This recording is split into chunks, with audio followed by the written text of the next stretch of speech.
సభకు నమస్కారం. వేదిక మీద ఉన్న పెద్దలందరికీ కూడా నా హృదయపూర్వక నమస్కారం తెలియజేస్తూ, ఇక్కడికి వచ్చిన తెలుగుదేశం కుటుంబ సభ్యులందరికీ కూడా పేరు పేరున నా హృదయపూర్వక నమస్కారం తెలియజేస్తూ, ఇక్కడ తుని నియోజకవర్గం దివ్య గారికి ప్రత్యేక అయిన అభినందనలు తెలియజేస్తూ, చంద్రబాబు నాయుడు గారు రా కదిలి రా అన్న దానికి జనసందోహానికి అందరికీ కూడా నా హృదయపూర్వక నమస్కారం తెలియజేస్తున్నాం.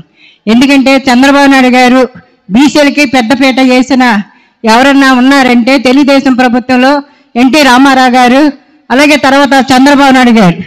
ఈవేళ బీసీలకి ఇంత గౌరవంగా ఉన్నదంటే చంద్రబాబు నాయుడు గారు హయాంలో అన్ని విపరీతంగా అన్నీ కూడా చేసుకోవడం జరిగింది. ఈ జగన్ గారి ప్రభుత్వం వచ్చిన తర్వాత 2014 నుంచి 2019 వరకు తెలుగుదేశంలో చంద్రబాబు నాయుడు గారు అభివృద్ధి అంటే చూపించారు, సంక్షేమం అంటే చూపించారు, అన్నీ కూడా చేసి చూపించారు. తర్వాత 2019 జగన్ గారు వచ్చిన తర్వాత ఇప్పుడు ఏవైతే ఉందో జగన్ గారి ప్రభుత్వం, మన తెలుగుదేశం ప్రభుత్వంలో ఏం మనకున్నాయో జగన్ గారు వచ్చిన తర్వాత ఏం జరిగింది అందరికీ మీకు అర్థమయ్యే ఉంటుంది. అందుకే ఈవేళ మంచి నాయకుని ఎన్నుకొని చంద్రబాబు నాయుడు గారు ముఖ్యమంత్రిగా చేయాలనేసి తపన మీద ఈవేళ మనం అందరం కూడా ఇప్పటి వరకు కష్టపడ్డాం. ఇక్కడ 3 నెలలు మనకు టైం ఉంది. 30 రోజులలో మనం అందరం కూడా ఒకే మాట మీద ఉండి చంద్రబాబు నాయుడు గారు ముఖ్యమంత్రిగా చేసుకోవడానికి మనం అందరం కూడా కృషి చేయాలి.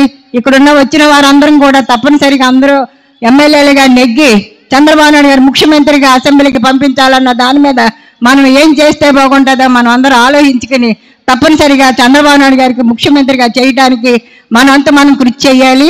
అలాగే ఇప్పుడు ఉన్న ప్రభుత్వం ఏవైతే చేసిందో ఎంతమందిని జైలు పంపించిందో అన్నీ మీరు చూస్తున్నారు. కాబట్టి మీరు అందరూ అర్థం చేసుకుని ఒకరికొకరు చెప్పుకుని చంద్రబాబు నాయుడు గారిని తెలుగుదేశానికి మీరు అందరూ మద్దతు ఇచ్చి తెలుగుదేశం కుటుంబ సభ్యులందరం కూడా ఈవేళ ఇక్కడికి వచ్చామంటే మనం అందరం కూడా చంద్రబాబు నాయుడు గారు రా కదిలి రా దానికి మనం అందరం వచ్చాం.